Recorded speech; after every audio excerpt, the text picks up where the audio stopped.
Invito al presidente constitucional de Honduras a que venga al estrado a recibir la copia de la resolución recientemente aprobada.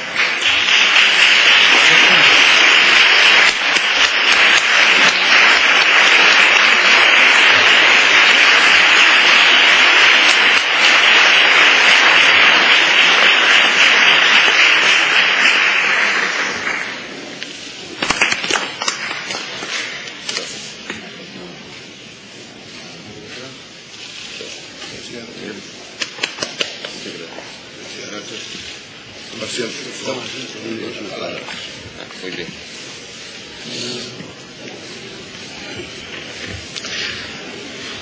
Tiene la palabra el señor presidente constitucional de Honduras.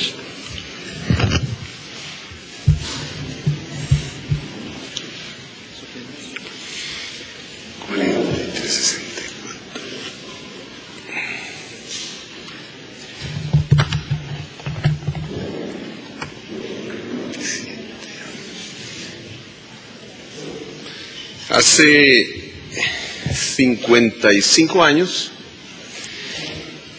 en Honduras se dio un golpe de Estado,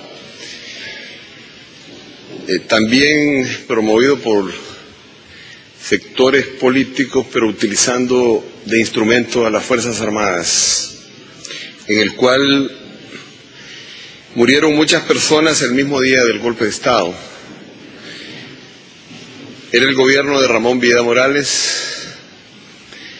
El presidente del Congreso Nacional era precisamente el padre de hoy, la canciller de Honduras, Modesto Rodas Alvarado.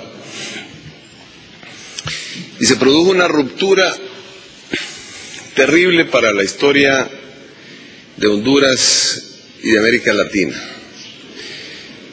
Los gobiernos militares en aquella época se quedaron casi 16 años en el poder, después de altos y bajos. Yo participé en las décadas de los 80, ya como miembro de la sociedad civil y política, en mis primeras acciones, en mi juventud, en el retorno al orden constitucional. Y fue mucha algarabía en la época de los 80, que tanto Honduras, Centroamérica y otras zonas de América Latina lucháramos con la sociedad civil, con las organizaciones de base, políticas, con los organismos internacionales, por construir toda esta estructura democrática en la que hoy nos hemos sentido regocijados, alabados y además circulando muy fácilmente con ella después de casi 30 años de institucionalidad democrática para nuestro país y para otras regiones. Creímos hace 3 años que asumí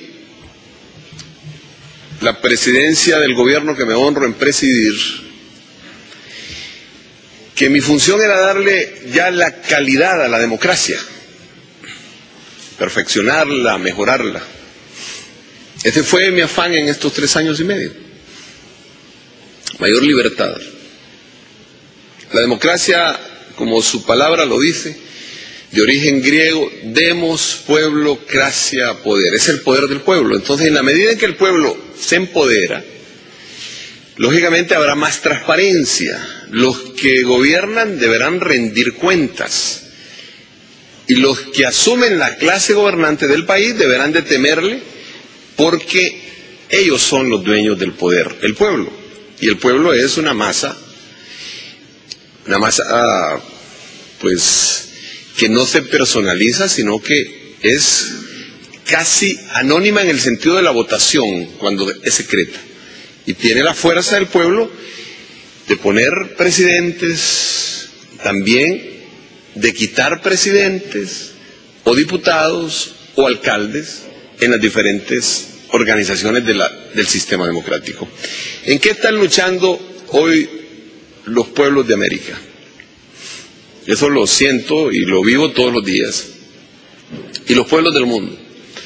En participar cada vez más activamente en este sistema. ¿Cómo pueden participar activamente los pueblos? Bueno, nombrando representantes. Eso, de cierta forma, ha tenido algunos resultados, algunos altos y algunos bajos en estas últimas décadas. Las democracias más consolidadas de América Latina han sido los Estados Unidos, en primer lugar, Costa Rica, en segundo lugar. Pero lógicamente las democracias están hoy caminando a la participación ciudadana activa, directa, permanente, consolidando los procesos de formación de capital humano para empoderarse de las acciones de la propia sociedad.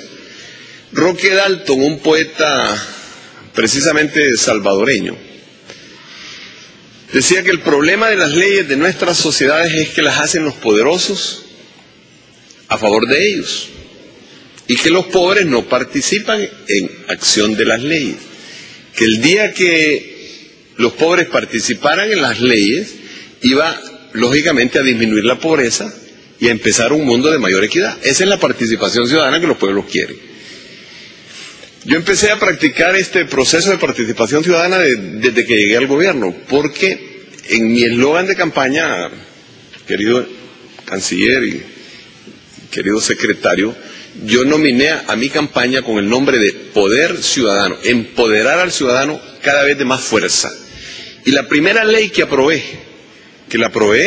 en el Estadio Nacional el día que tomé posesión, que muchos de ustedes estuvieron ahí, en el Estadio Nacional. La primera ley que aprobé, una noche antes de que tomara mi juramento de ley, yo le exigí al Congreso que me aprobara la primera ley porque quería darla ahí. Y le dije, si no me aprueban esa primera ley hoy en la noche, mañana no tomo posesión como presidente.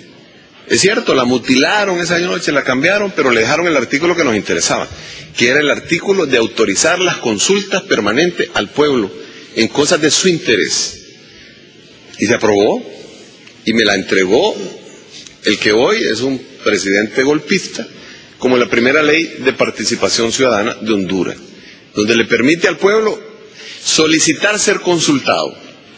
Pero resulta que yo estoy aplicando esa ley y un juez declara que yo no puedo utilizar el término de encuesta, que esa ley nos faculta para hacerlo, y porque un juez de segunda instancia declara eso, entonces se desata todo un complot, una conspiración que termina en un cruento golpe de Estado militar por el proceso de participación ciudadana. Este ciudadano que tienen aquí ustedes enfrente nunca ha sido juzgado por ningún juez, nunca he sido condenado, nunca he tenido un juicio, no se me ha hecho ninguna acusación y sin embargo se procede brutalmente en contra de la democracia hondureña.